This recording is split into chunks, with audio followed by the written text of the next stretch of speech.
We are back on the Rational Boomer podcast. Hopefully, your day is going well. It is Sunday, kind of a lazy weekend. Not typically a lot of things going on Sundays, but we have some things to talk about. Now, I've had a few people come to my comments and to my emails saying, "Hey, why aren't you talking about the royal family? Kate Middleton's missing. She had uh, plastic surgery, or Prince William's cheating on her, or maybe King Charles is dead." Well, we're not going to talk about it because I don't care. And it's not that I'm trying to disrespect people of England or Britain. That's your thing. It's not my thing. I don't understand the whole royalty thing, the monarchy, and I don't care. And it's not because I don't worry about other people, it's because we have so much shit to worry about here. I'll worry about the monarchy when we save democracy and we get things back on track. Now, I was talking about something on TikTok, and with some folks, I got in trouble. But you know me, pissing people off is kind of my hobby, so it wasn't a big deal.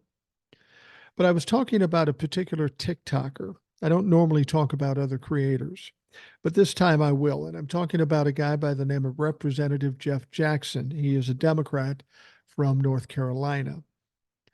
Now, he's been on TikTok for some time. He's got well over 2 million followers, so he's kind of a TikTok famous motherfucker. And he comes off as a very reasonable guy and a very smart and articulate guy, young, good looking guy. And that's cool. Not a big fan of most politicians, but I check it out from time to time. And sometimes he has some interesting takes on things. Now, that said, after being on TikTok all this time, when it came down to a vote as to whether or not to ban TikTok, Jeff Jackson voted to ban it. That kind of pissed me off. Not because he's a politician, not because he wanted to ban TikTok, but because he's a motherfucking hypocrite. He's benefiting from being on TikTok, and then he votes against it. It makes it hard to understand what the fuck he really believes, because he's not coming at this at the same time in the same direction. So I stated that, and I said he's basically a hypocrite. And what you need to understand is you can't trust Republicans any more than you can trust Democrats. They're here for one thing, to promote themselves and to enrich themselves, no matter how shiny faced and smooth talking they appear to be. Now, some people got upset with me. There's a lot of people out there that like Jeff Jackson, and he's a likable guy. But what does it say in the Bible? Know a prophet by his fruits, meaning don't listen to what they say, show us what they do. And that's what Jeff Jackson did. He voted to ban TikTok in spite of the fact he uh, um, espouses TikTok. And he's gained a lot from being on TikTok. So that just kind of annoyed me. A lot of people said, well, he's a very nice guy. He made a mistake. No, he didn't make a mistake. He knew exactly what he was doing. He just thought he could slip it by you. He thought you were too stupid to notice. Now, why did he vote against TikTok? He said something about, well, I know a lot about what's going on with TikTok, a lot of stuff that you don't know, and it is concerning. Okay, then why are you on TikTok? See, the thing is, I get tired of politicians, and I'm talking about Republican or Democrat, telling us, I know what you want, but I know better. So I'm going to vote against what you want, in spite of the fact that I was hired and elected for this job to do your bidding. Therein lies the problem for me. And some people like the guy, some people don't like the guy, and I don't really care. I don't live in North Carolina. I'm never going to have the opportunity to vote or not vote for him. But people will come into me and saying, "Yeah, I normally believe, I normally agree with everything you say, but you have to understand we've got to vote for Joe Biden and the Democrats in November." Yeah, no shit. No shit. I've been doing this. I've been talking about it for 4 years. What the fuck? Aren't you listening? The fact of the matter is that prior to 2016, when Donald Trump took office, you could have looked at the Democrats and the Republicans and said six of one and half dozen of the other. Granted, the Republicans are generally worse than the Democrats, but the Democrats have their issues too. And we need to acknowledge that. I tried to tell these folks, I said, don't make the mistake the Republicans did, where they hop on board with Donald Trump and MAGA and love everything they do in spite of what they do. They can break laws, they can hurt you directly, but we still love them because they're our guys. That's a mistake to do. Now, people will say, well, aren't you a Democrat? No, I'm not a Democrat. I'm independent. I don't join clubs. I currently fight alongside Democrats because we have what appears to be a dumpster fire going on next to us in the Republican Party, and we got to put that fucking thing out. But once the November election is over, presuming that the Democrats take control in the House, the Senate, and the Oval Office, our job isn't done because the Democrats are not a perfect group. They have plenty of problems too. There are Democrats that would vote against Roe v. Wade. There are Democrats that side with NRA. There are Democrats that prefer to give money to the wealthy and take it from you. Don't make the mistake that this is our team, so everything they do is right. At this point, they do much more right than the Republicans, and we've got to use the Democrats to put these Republicans out. But once that happens, don't sit back. Don't relax. I'll tell you this, last several decades since I've been alive, there's been one thing about Americans when it comes to politics that put us in this position we're currently in, and that is apathy. They look at the government saying, well, they know better than I do. They get paid lots of money. They're famous. So just do what they got to do. And if they did something we didn't like, well, they probably knew something. We let people do that, and we end up where we are now. So if there are people out there that are angry with me because I have the audacity to say something about the Democrats, well, you're in for a big disappointment after November. The Republicans will all but be eradicated. But we still have a country to run, and we still have to get things straightened out and right. I think the Democrats have as good a chance or better chance than anybody in getting it done. I have my fingers crossed and expect them to do that. But to just sit back and be apathetic, that's the wrong move. People are angry that I don't like Jeff Jackson. I mean, he's a likable guy. He's probably a decent enough representative. I even made the mistakes thinking he was Republican. And of course, everybody's freaking out. He's not Democrat. He's not Republican. He's Democrat. Well, so what? So what? No matter what somebody does, if it's fucked up, they need to be called out, Democrat or Republican. I don't see a big difference between Democrats and Republicans pre-Donald Trump. Democrats and Republicans are similar. Democrats, Republicans are more the same than Democrats and Republicans against MAGA. That's a whole different fucking infection. We got a lot of things to fix in this country, and it's going to be on us to do that. We can't count on anybody coming through for us.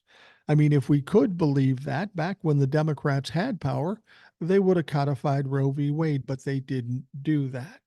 Or maybe they would have taken the money away from the rich and put it into the poor. Now, they're better with taxes and they're better with helping us, but they need to do more. This whole idea that anytime we help the middle class, it's a bad thing is bullshit. It's false messaging. Republicans do it for the most part, but Democrats do too. So you have to be careful.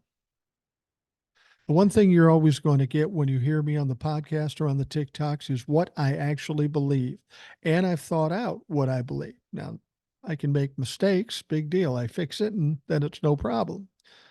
But the point is that if everybody wants me to be on one team and buy in completely no matter what they do, sorry, not doing that. Right at this point today, the Republicans are a shitstorm. The Democrats have their problems, but they're much better than the Republicans. So right now, we've got to take the Republicans, use what the power they have to make sure we eradicate the Republicans. And then after that, we've got to straighten out the problems in this country. It's not enough to get rid of Donald Trump. It's not enough to get rid of the Republicans. We got a hell of a hole to dig out of. And we can only hope that the Democrats will be up for the job and they will help us dig out of that hole. I'm assuming they will, but it's never good to assume anything when it comes to politics. We get disappointed so many times.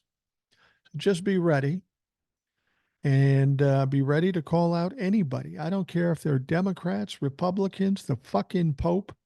If somebody needs to be called out, call the motherfuckers out.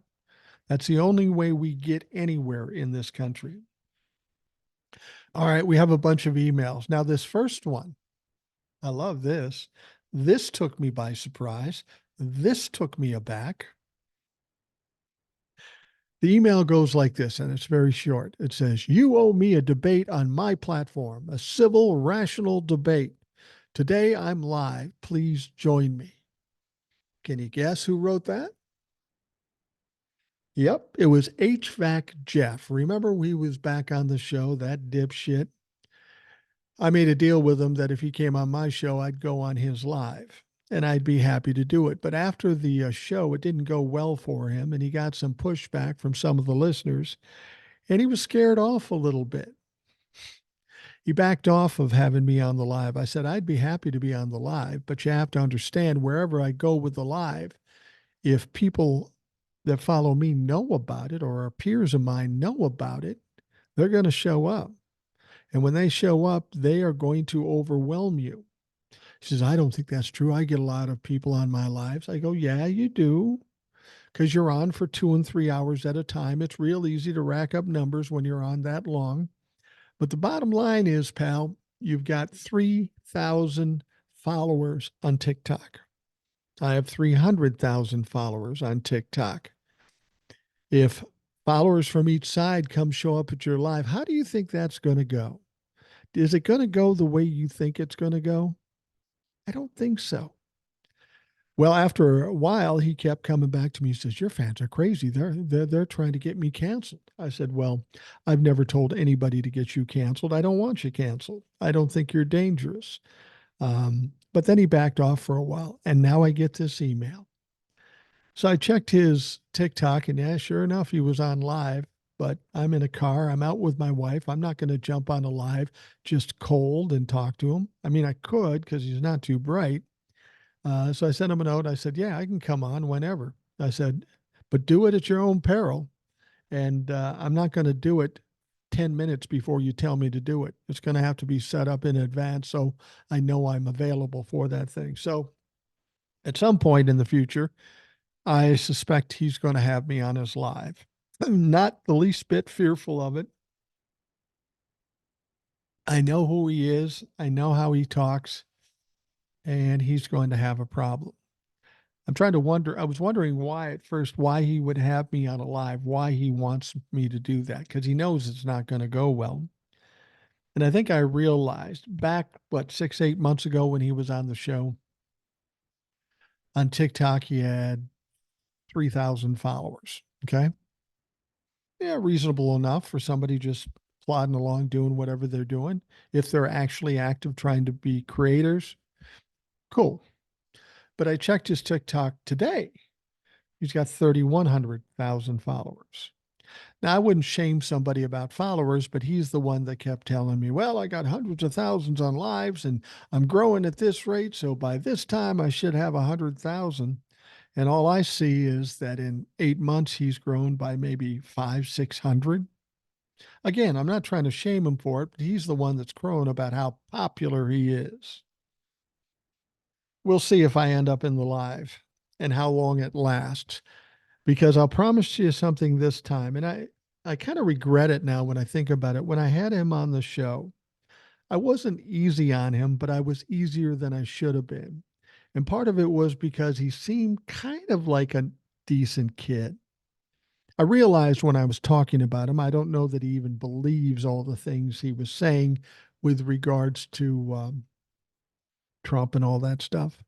I see a kid basically trying to do anything he can to get followers. The more crazy, the more egregious thing he might say, he's hoping to get more followers. This guy is more concerned about being famous than he is trying to deliver his theories or his political ideas, because he really doesn't have any political ideas. If he still follows Donald Trump, he is horribly misled. So we'll see what happens. And that was his email to me. So we'll see if he crops up again. All right. The next email says, "Hi, Boomer. This is a tough email to write, not because of the content, but just physically. You see, I've been in the fetal position, clutching my pearls tightly with my writing hand for a couple of hours. So now I have hand cramps and my right hip is locked up. I probably need that looked at." How do I know this is not going to be a serious email? But in my opinion, number one, Trump will meet with the $500 million due March 25th, just like he did with Carol. That's chicken feed to the entities that have a stake in his continuation. The source of funds will be convoluted. Number two, Trump will not spend a single night in jail for contempt in the Bragg trial. We don't have the balls to create the spectacle of an ex president in an orange jumpsuit. Three, Bragg trial is the sole trial that will occur pre-election. Maybe the documents trial will just have started. Everything else will push to the post-election, just like we're watching happening day after day, trickling every day. At times like this, I like to say, remember what my grandfather on my mother's side used to say, fuck me. You're not surprised to know that this is Best Garage Door Jeff, and you're probably even less surprised to find out he has a PS. PS, I know only one RFK voter, and he's exactly what Soul guessed, a Republican who won't vote for Trump but just can't vote for Biden. Yeah, I agree. Let's just go back over some of the things he said. Trump will meet the $500 million due March 25th. That's possible. But how does he sell that to a lending company? I'm not so sure he'll meet that $500 million. He may, and frankly, it doesn't matter because as long as that money is tied up in a bond, he can't touch it. His benefactor can't touch it. And when you put a $500 million on ice, that's not comfortable. So whether he puts it up or not, don't really care. Trump will not spend a single night in jail for contempt in the Bragg trial. We don't have the balls to create the spectacle of an ex president in an orange jumpsuit. Well, that president may end up in the orange jumpsuit because of the Bragg trial. I disagree with you. I mean, I don't know if he's going to go to jail, but I do know this. Donald Trump is going to be forced to be in this trial every day for 2.5 months. In those 2.5 months, he's going to have to sit still, politely, and keep his mouth shut. That is absolutely impossible. Secondly, when he was doing this in the civil trial, that's a much different situation. We're dealing with judges that are worried about public opinion and all this stuff. And the only remedy for a civil trial is money or property. When Donald Trump is in a criminal trial, it's a much more serious thing. He's going to be sitting in front of the jury, and the judge is not going to like to see him act out in front of the jury. Finding him isn't going to do any good. That's not something they would typically do in the criminal trial. And even if they did, they already know that it doesn't work. Judge Juan Marchand's a pretty serious motherfucker. It is a criminal trial. If he doesn't sit still, if he speaks out and does crazy shit, he will spend a night or two in jail. I promise you. There's really no other remedy to the situation. And since it's going to be going on for 2.5 months and he's going to be there every day, they're going to have to figure something out because every time they let him do it, he's going to do it more. And pretty soon, this judge is going to be running a fucking circus instead of a courtroom. Judge Juan Marchand isn't that kind of motherfucker. He's not going to let that happen. And lastly, the Bragg trial is the only trial that will occur pre-election. Maybe the documents trial will have just started. Everything else will be pushed post-election, just like we're watching happen day after day, trickling day. I don't know that that's true. I mean, the Georgia case could start before the election. The the Manhattan district case is starting before the election. That goes without saying. Beyond that, who cares? Who really cares? We don't need Donald Trump to be convicted of all charges and all trials in order to take him out of the mix. We only need a couple of convictions. He's going to get those in the Manhattan district. Without question, he's going to get them in the Manhattan district. He's going to have a lot of money tied up. It's going to make him hamstrung, not only for living his day to day life, but for also running his campaign. He's going to be a mess by mid April. He's going to be a mess by March 25th after the money deadline goes. And then April 15th, once that starts, that trial is going to be about 2.5 months. He's going to be tied up every fucking day. Every day. Now, whether one of the other trials start or not, I don't really care because we only need this trial and a conviction or two in this trial to take him out of the mix. There's 34 charges. Alvin Bragg has 98% conviction rate. If he gets 2 or 3 or 10 or 15 or 20, he's fucking done. He's just absolutely done. And he's broke. And he's in court. Because once that court case ends, there'll be another one coming along. You may be right, Jeff, that this is the only trial that will happen pre-election. So what? So what? Everything we need to have happen is going to happen pre-election. And that is only an issue if Donald Trump wins the election. And if you've been listening, Jeff, no way he wins the election. I will make a challenge to anybody to come on this show, convince me that Donald Trump has even the slimmest chance to win the election. Your emotions, your worries, your fears, that may tell you that Trump has a chance to win. But if you look at the facts, you look at it logically without emotion, you realize what I realize, it can't fucking happen. All right. Thank you, Jeff. Next one. Hi, Mike. Judge Cannon held hearings today on Trump's ridiculous claims that the Presidential Records Act allows him to claim any documents as personal records and keep them forever. Obviously, this is a stupid claim that probably wouldn't work in front of any other judge. However, Aileen Cannon denied Trump's request. She did the right thing, at least momentarily. My guess is she knew if she granted this stupid motion, Jack Smith would appeal to the 11th Circuit. I don't know if the 11th Circuit Court could do anything to remove her from the bench, but she would probably have been overturned and recused. Once she does get tossed from overseeing this case, can Jack Smith charge her with obstruction of justice for her attempts to use her authority to help Trump? Can he? Yeah, I think he can. Will he? Probably not. He's kind of a busy motherfucker right now, and you don't need to wade into that. If you can just marginalize her, get her out of the case, focus on winning the case first, and then after the fact, you might want to look at obstruction of justice, depending on how egregious what she did was.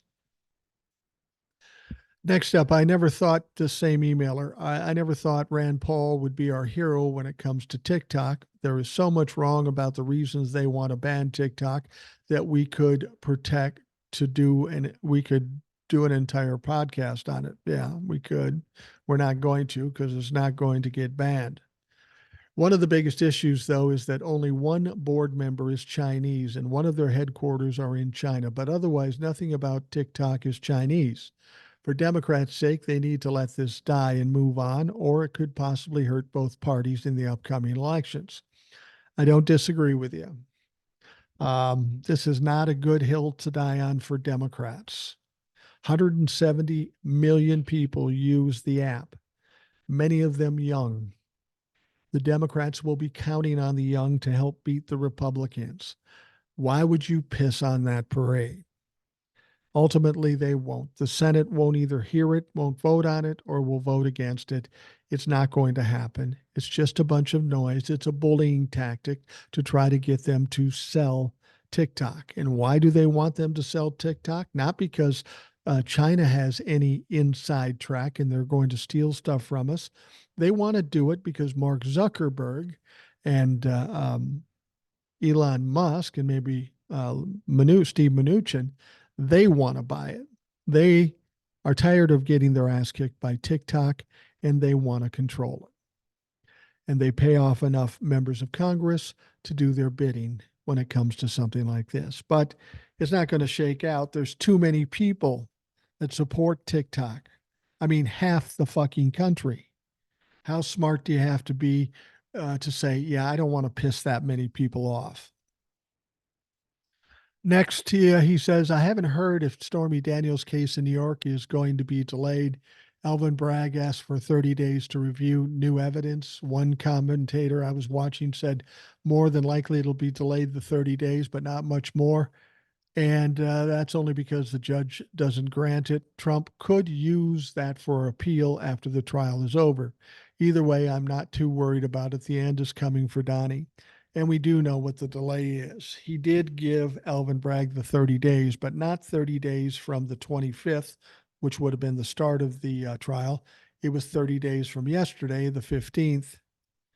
And so that means April 15th is when the trial will start. So he gave them the delay, but it wasn't actually 30 days from the date of the trial. It was more like 20 days. So it was a nice compromise. And it's not a big enough a delay to really be fucking worried about at this point. He goes on to say, when you and Old Soul win the upcoming election, you can fill out your administration with the rational boomer faithful. Maybe then shit will actually get done. I wouldn't mind a secretary position, nothing too over the top, but how about a treasury, something like that? Just kidding, but I think it's fun. Eric, yeah, you certainly could fit in a secretary's role, but it's not good. I'm not running for anything. Old Soul might. She's a young woman.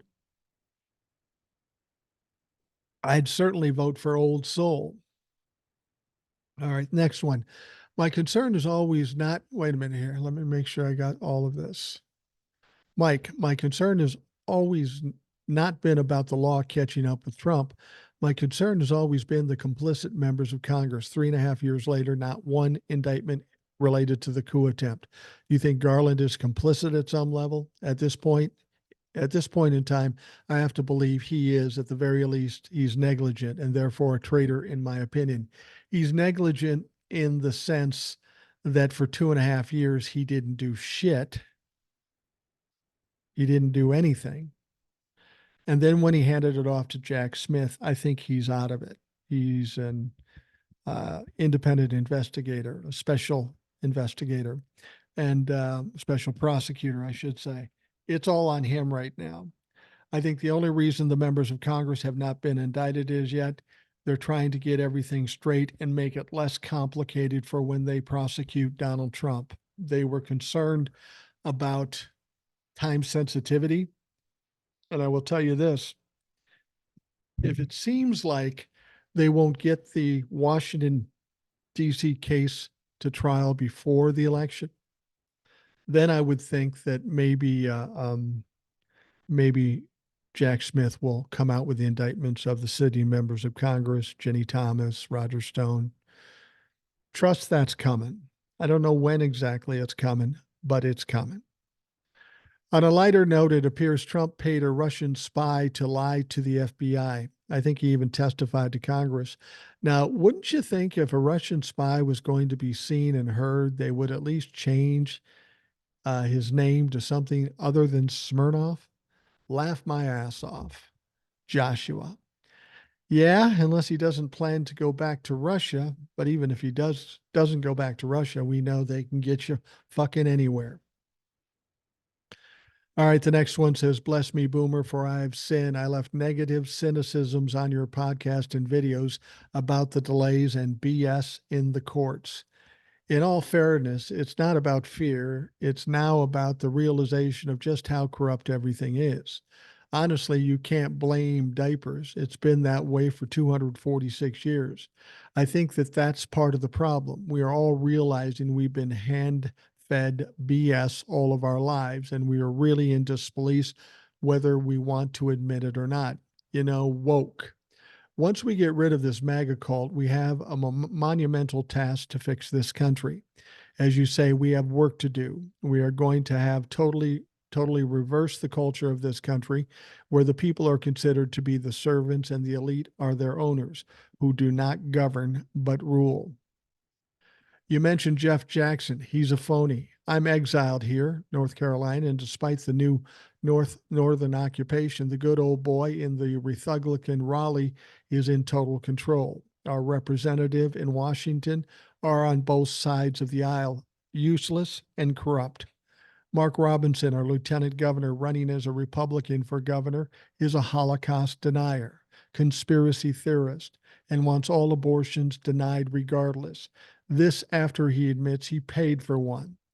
He's a militant anti-gay and LGBTQ homophobe, probably in the closet, and wants a time where women didn't vote. A complete scumbag. The other MAGA QAnon asshole is Michelle Morrow. She is running for superintendent of education. She believes Jim Carrey harvests and drinks babies' blood to stay young. An election denier and wants to destroy public education and replace it with Christian nationalism. It's unbelievable. You should check these two pieces of shit and expose them. Anyway, we have to focus on the election. Everything else is rubbish, as someone said. We have to rebuild everything. The courts are corrupt. It is scary. The fact that SCOTUS actually took up the case of immunity keeps me up nights.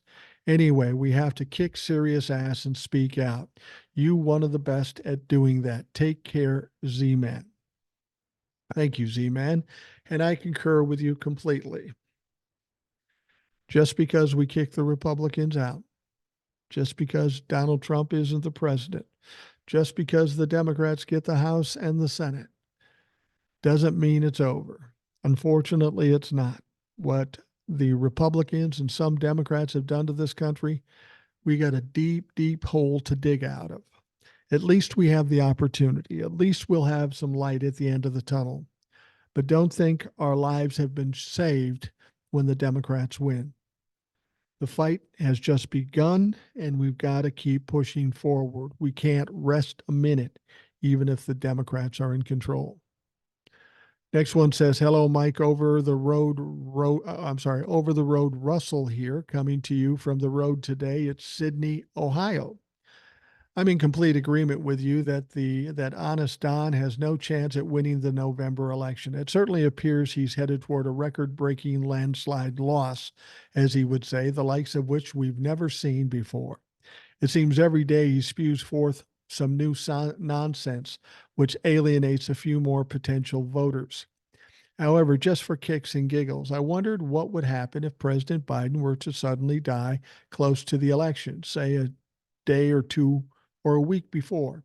Is there a protocol for this scenario? Is the election delayed? Keep up your good work, and Tommy Crybaby is a Trumper, messing with you, in my humble opinion. Over the road, Russell. I don't know if there is a protocol. Honestly, I don't know if there is a protocol, but I would presume that Kamala would be the one that took over. They'd have to put somebody up. I don't know that they're going to delay the election. I don't know. I could be wrong about that. I don't really honestly know. But I don't think that's going to happen either. I mean, I know he's 82. Anything could fucking happen, but I don't think that's going to be an issue at this point. All right, the last email. Hi, Mike. I just read an article about some new guidance the courts are using. Apparently, the Judicial Conference has put out guidances that says judges will be randomly assigned cases involving suits to affect national law or policy. The way I understand this change is that even if Congress people or political groups sue in one jurisdiction, it can possibly be heard by a judge in another, even across the state lines, if it affects national law. The example given in the article was the mifepristone case that was brought in Amarillo, Texas, to be in front of the district's only judge who was favorable to the group wanting to ban it. If I understand the new guidance, if that case was filed now in Amarillo, it could potentially be heard anywhere and with any judge. Mitch McConnell was pissed and was quoted as saying it will, quote, shut down access to justice in the venues favored by conservatives. Yeah, that's the point. Once again, Republicans have said that quiet part out loud. They can't win if they don't cheat. Judge shopping has been used by both sides, and it's a pastime that's getting addressed. I'm sure Judge Marchand needed to wash his hands after the way he spanked Dirty Diaper Donnie. While I understand that the delay is necessary, I love how it was barely 3 weeks, and he basically told Donnie that he isn't going to use his courtroom to delay these trials indefinitely. I'm hopeful that he will keep handing Donnie like this and not put up with his stupid shit. Judge Marchand might actually be the first one to order him held in contempt. Lastly, at a rally in Ohio today, Trump said if he doesn't get elected, it will be a bloodbath in this country. We're going to talk about that in a moment. I'm not worried that he'll be right, but seriously, what is it going to take for him to say or do before Republicans say no more? Clearly, it wasn't his horrible presidency, defaming E. Jean Carroll, the 4 indictments, the business fraud, wanting to be a dictator, losing every election since 2018, or starting the process to bankrupt their party. So, will calling for American bloodshed be enough? Probably not.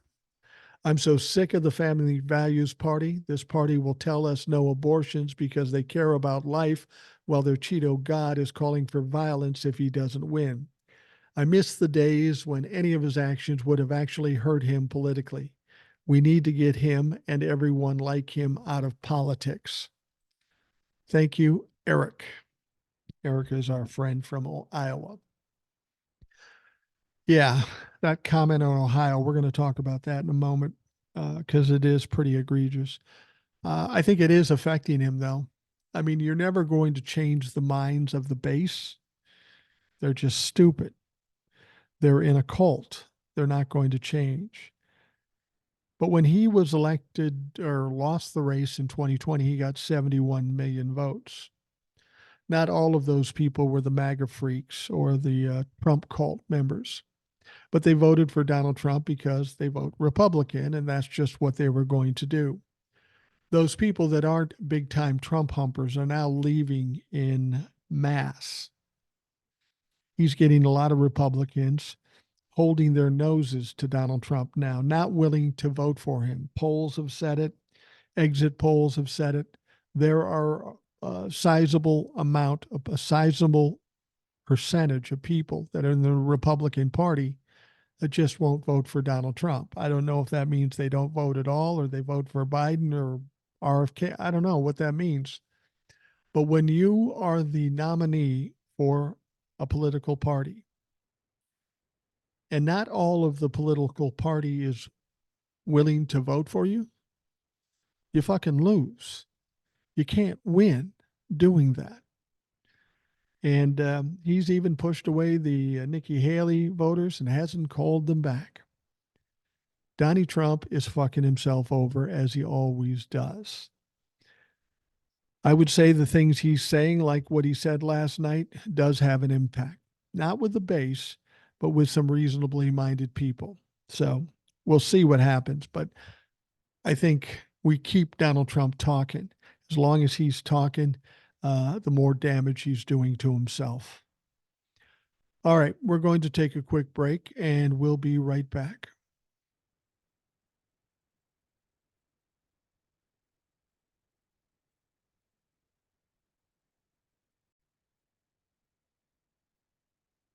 So Donald Trump is back out on the campaign trail. And what better place for Donald Trump to be than on a podium talking to the throngs of Trumplafuck idiots?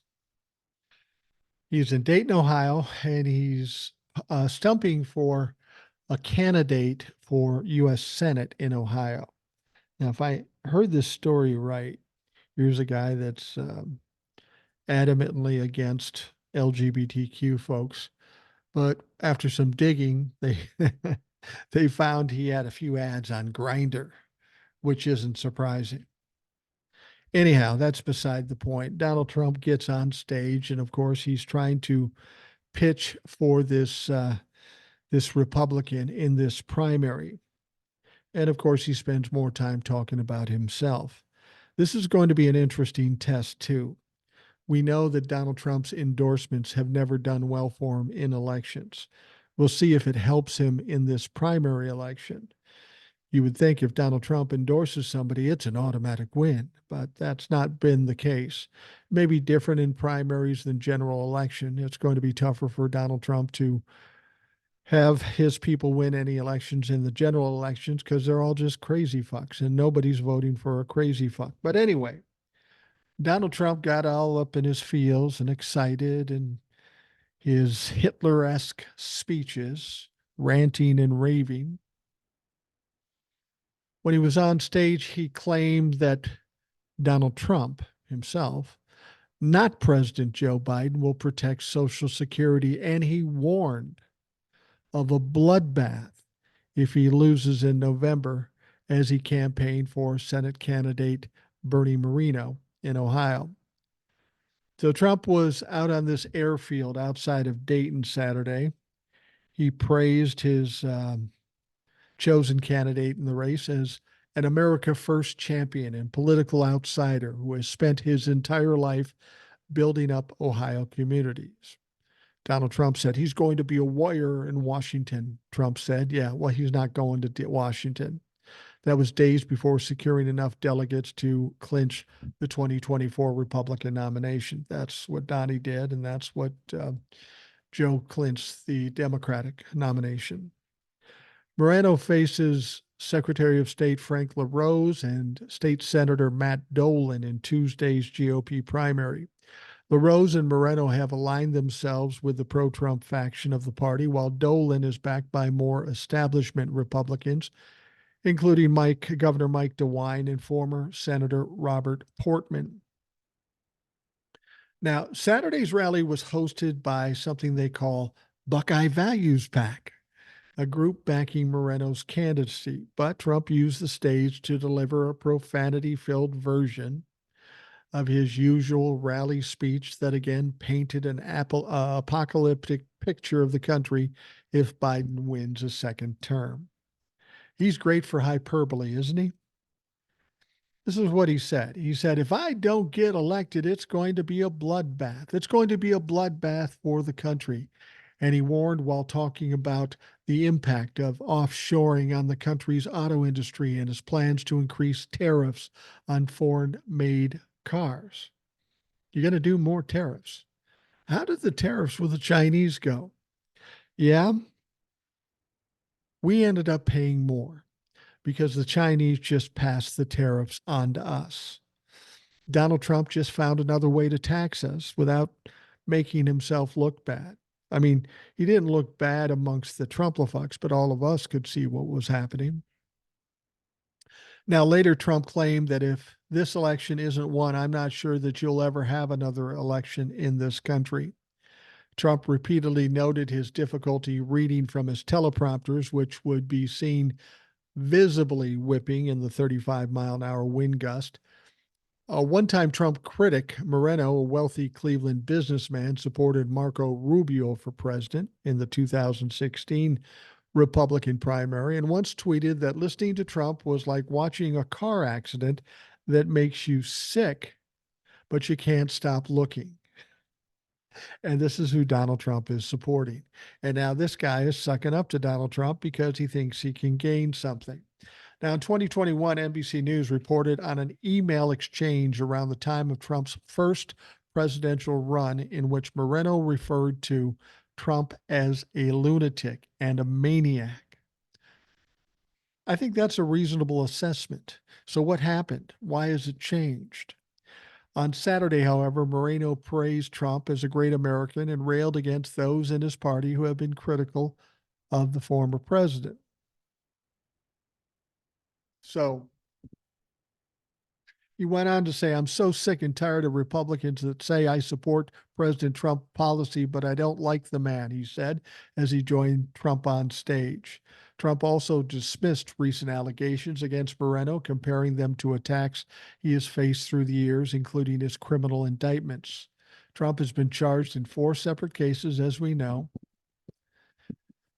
And apparently Moreno feels like he's getting the same kind of treatment. And Trump said he's getting some very tough Democratic fake treatment right now, Trump said, and we're not going to stand for it. Oh, yeah, what are you going to do? The Associated Press reported on Thursday that in 2008, someone with access to Moreno's work email account created a profile on an adult website seeking men for one-on-one sex. The AP could not definitely confirm that it was created by Moreno himself. Moreno's lawyer said a former intern created the account and provided a statement from the intern, Dan Ricci, who said he created the account as part of a juvenile prank. Yeah, right. That's always the story. Questions about the profile have circulated in GOP circles for the past month, sparking frustration among senior Republican operatives about Moreno's potential vulnerability in the general election. Isn't this funny? How this always happens to a Republican candidate, and every time it's just somebody pulling a funny prank or some disgruntled intern. They couldn't have done it themselves. Somebody's doing it to me. We are the fucking victim. It's always the way. When do we stop believing the bullshit and realize who these fucks are? I hope Moreno doesn't win the primary because it will be a bad look on Donald Trump. But the good news would be if he did win the primary and he's a crazy Trump-la-fuck, that'll make it that much easier for the opponents to beat him. That's all. Excuse me. That's always been the problem for Trump. This is why his endorsees don't win. It's not bad enough that they're Republicans. It's not bad enough that they are evil and working for the rich, but they're also fucking crazy. QAnon, crazy bullshit. And that's what cost them the elections. So if this guy does become the candidate, good luck, motherfucker, because you're a goofball. And if you're siding with Donald Trump, you're going to lose ultimately. Now, of course, we know that Donald Trump is taking control of the Republican National Committee, not really going over well with the Republican leadership at the state level. They fear that they will be left out in the cold with the RNC becoming a de facto arm of his reelection bid. Yeah, I think you nailed it. I think Donald Trump is going to ignore everybody on the down ballot, and all the money's going to go to Donald Trump. And I fucking love it. I'm all for it. Let Donald Trump take over. That would be perfect. Because I know Donald Trump is going to get beat, but if we can pull all the money from the down ballot folks, maybe we can beat all of them there too. So, Donnie, keep up the good work.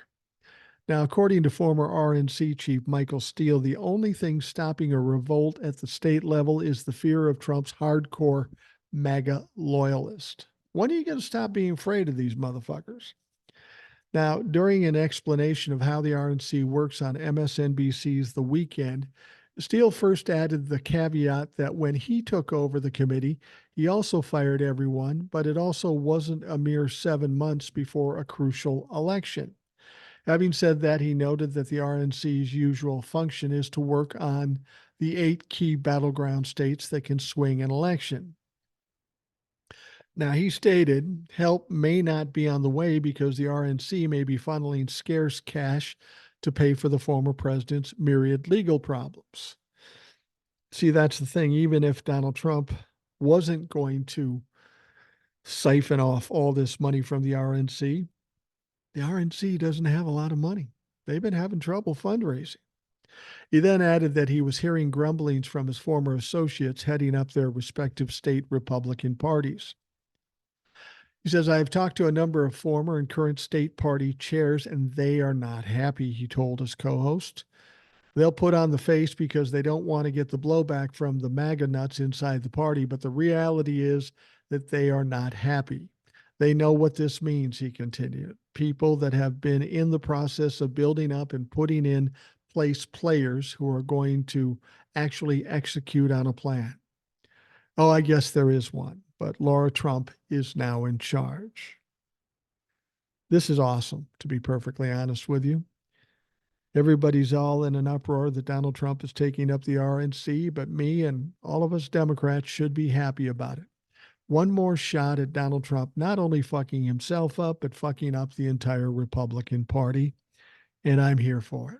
Or as Muscles and Nursing would say, I love this for them. Yeah, go ahead, Donnie. Take it to them. Take all their motherfucking money. All right, special counsel Jack Smith on Friday evening hit back against a brief from former Reagan era Attorney General Ed Meese, who called on Judge Cannon to dismiss charges against Trump in the criminal case involving stashed classified documents. Ed motherfucking Meese, former Attorney General in the Reagan era. We're talking 40 years ago. Ed, why aren't you dead yet? Jesus Christ. You were a fucking goofball when you worked for Reagan, and now you come out of the woodwork, start spewing shit like you're fucking somebody? Get your diapers changed, eat your soft food, go watch Lawrence Welk or some shit on television, and shut the fuck up. Nobody cares what you think. Less than 2 weeks ago, Cannon filed to the Florida federal court a paperless order accepting two amicus briefs, from one from the America First Legal Foundation and one from the former Reagan era Attorney General Ed Meese, calling on the Florida federal judge to dismiss charges against Trump. Court records are showing this. Ed, didn't you do enough fucking damage when Reagan was in office 44 years ago? Jesus Christ. Why are we listening to some elderly old man who was a fucking evil motherfucker back in the day? The court has reviewed the motions Cannon wrote at the time and finds that the proposed amicus bring to the court's attention relevant matter that may be of considerable help to the court in resolving the cited pretrial motions. While some lawyers suggested the language Cannon used was boilerplate for similar briefs, former federal prosecutor and frequent MSNBC commentator Andrew Weissman immediately expressed his concern about it, saying the commentary from the court is worrisome. And I get that. She shouldn't have accepted these amicus briefs as anything more than the ramblings of old people. Now, Smith has responded to the Meese filing. In his response brief, the prosecutor says the additional arguments contained in that filing are meritless. Meese had argued that Smith was improperly appointed to the position of special counsel because he was not confirmed through a thorough Senate process. The filing states that the special counsel, who is subject to direction and supervision by a presidentially appointed and Senate confirmed officer, is an inferior officer for whom presidential nomination and Senate confirmation is not required.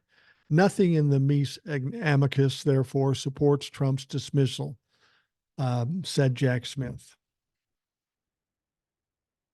You know, Ed, you were quiet. Nobody heard from you for a while. Most of us thought you were dead by now.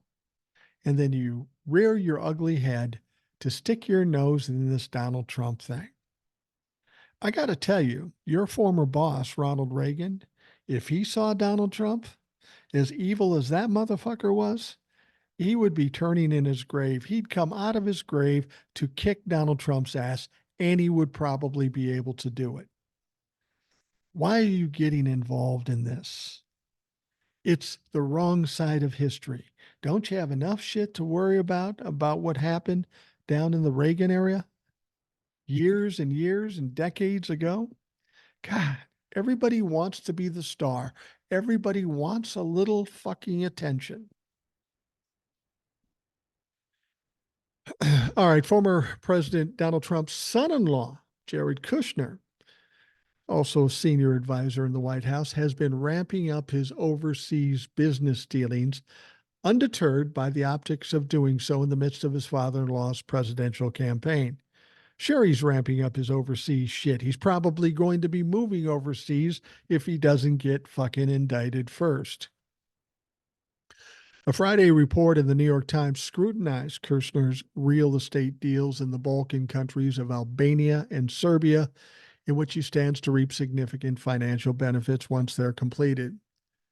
Now, the New York Times reported that Kirshner has been working with Richard Grenell, who was Trump's former acting director of national intelligence, who also served as German ambassador and a special envoy to the Balkans.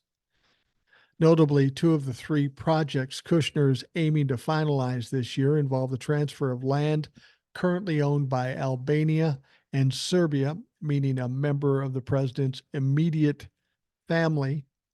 Kushner's, of course, married to Ivanka, stands to receive money directly from foreign countries. According to the Times, this first project involves redeveloping an island off Albanian coast into a high-end luxury resort, and the second would be a $1,500 unit apartment building, museum, and luxury hotel in the Serbian city of Belgrade. The story sounds vaguely familiar, doesn't it?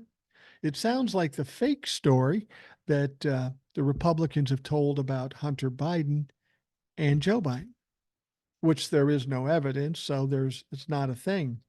But this is actually happening. Kushner sold presidential influence, and now he's benefiting greatly from this. I certainly hope Kushner is on the docket for an indictment at some point down the road, because a lot of stuff he's doing has been very sketchy, very questionable. He's probably ramping this stuff up because, as I say, maybe he's thinking about leaving the country. That would probably be a good move at this point. Now, Kushner has been capitalizing on his foreign connections since he left the White House. After Kushner's departure became official, he launched his investment firm, and of course, Saudi Arabia gave him $2 billion. And again, as I've said, the $2 billion doesn't get put in his pocket. He's supposed to manage it. And for managing it, they're going to pay him like $25 million a year.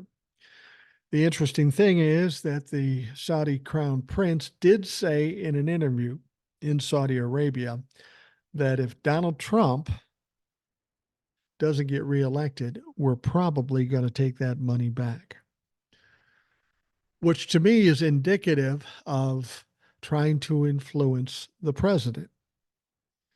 He can have the $2 billion up until the time Donald Trump doesn't get elected, then we're going to take it away. Why would you do that unless you're trying to influence the president? It's funny, this is the very same thing that they're trying to say Hunter Biden did without any evidence. And here we have Donald Trump and Jared Kushner and the Crown Prince of Saudi Arabia doing it in the fucking light of day. You're probably wondering why they don't indict him for that. Well, they might. And the fact of the matter is I think after the election, when Donald Trump is finally done and in jail or wherever the fuck he is, I think you will see people coming back, the Democrats coming back at Jared Kushner, Ivanka Trump, even further with Don Jr. and Eric and Eric's wife. There's going to be a lot of investigations and potentially some indictments after the election. We got a lot of shit going on now. We got to focus at the important things at hand, but we can clean up the mess after the election. And talking about cleaning up a mess, how about Peter Navarro? Wow. Peter's got to be getting a little itchy about now. I think he goes into jail. He's scheduled to go into jail Monday or Tuesday. 4 months. Peter Navarro, the Green Bay Sweep. Man, this boy's tried everything he could to get out of going to jail, and nothing has worked. Funny thing is, Steve Bannon's been able to stay out of jail, so this has got to be pissing off Navarro. Now, Pete Navarro wants the Supreme Court now to hand him a get out of jail free card. Apparently, he's taking it all the way to the Supreme Court. You think they'll do that? I don't think they'll even listen to it. And are they going to do it by Tuesday? I doubt that too. Navarro, he's the Donald Trump's former trade advisor. He filed Friday an emergency application to stay his 4th-month sentence on a misdemeanor criminal contempt of Congress charge he hopes to appeal. He went to the Supreme Court and says, "Hi, I'm Peter Navarro. I'm going to jail. You need to react to this quickly."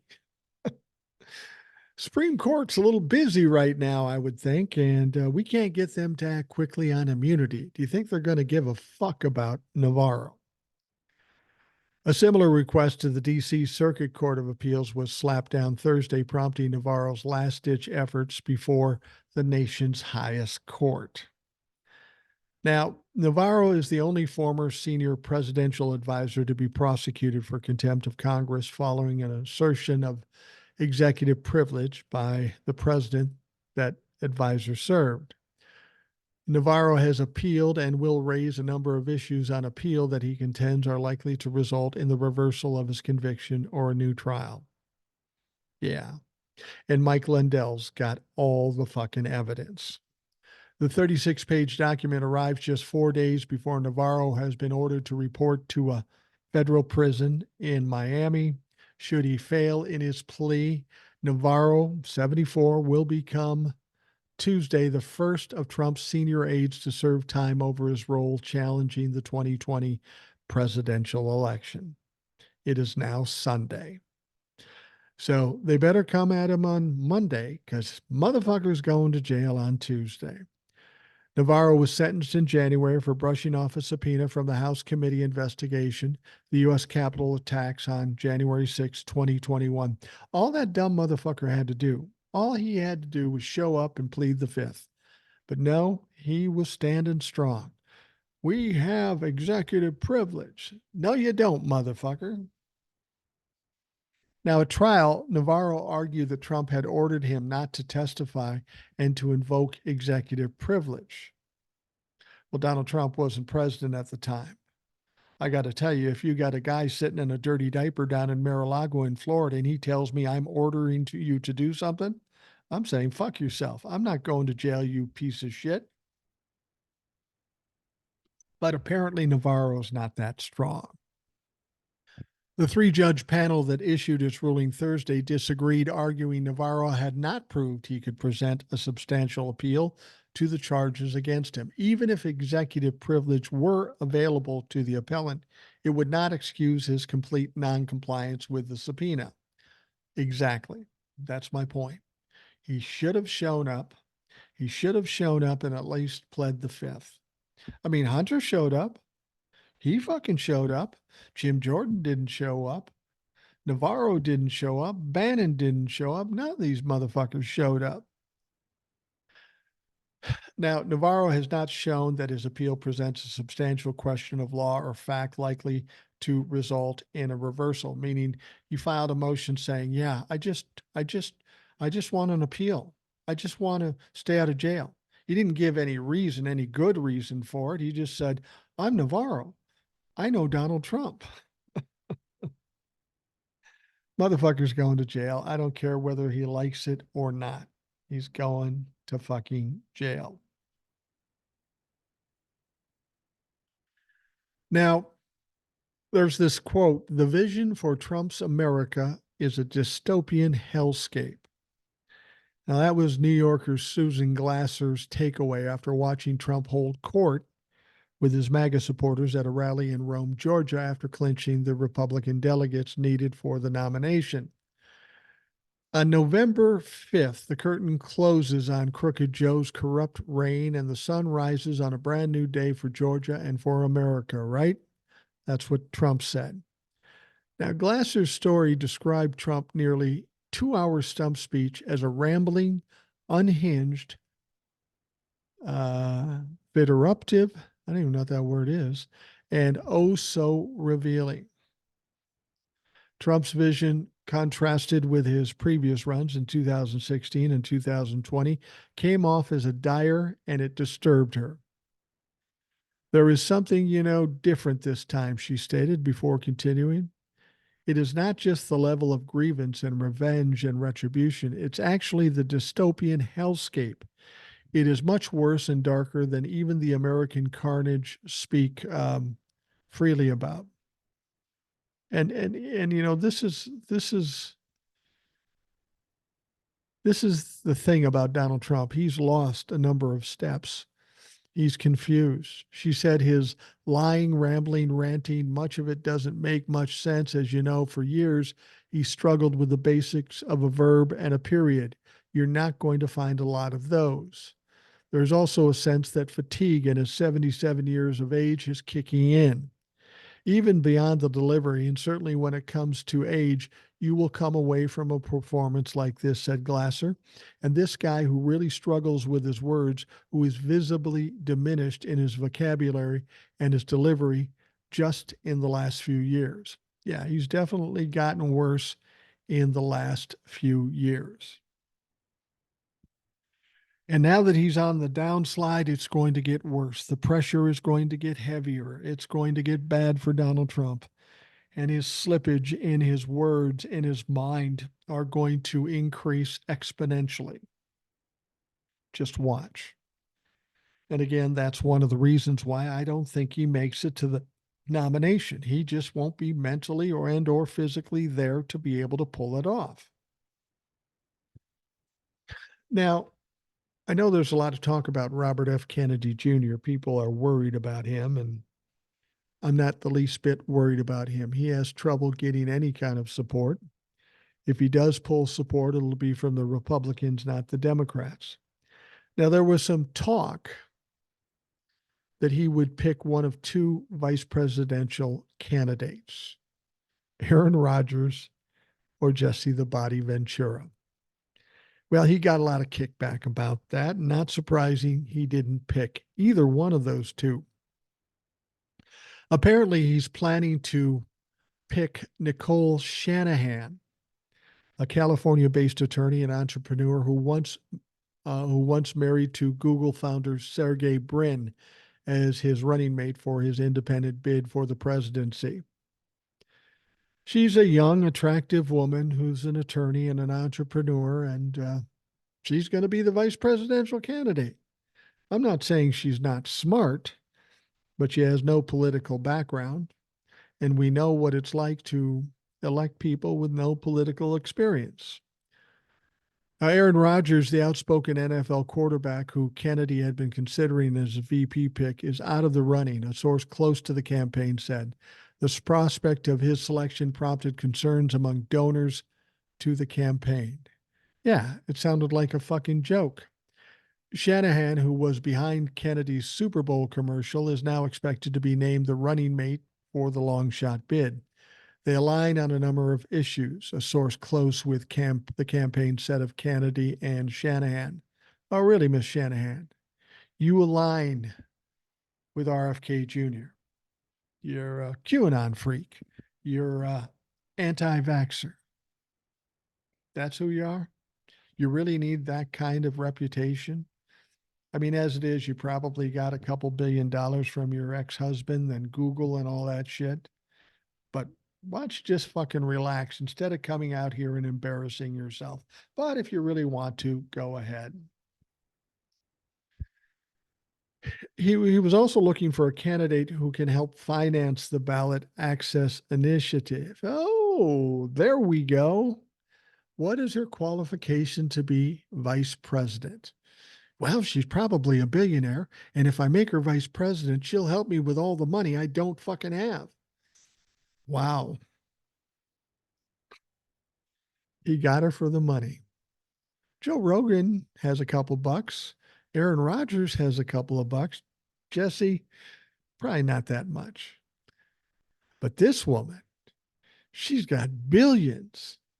The source added she might be infusing millions of dollars into the campaign to help fund the ballot initiative, which makes her attractive financially. However, she lacks the qualifications to actually do the job. But that's not a thing anymore. Donald Trump had no qualifications to do the job.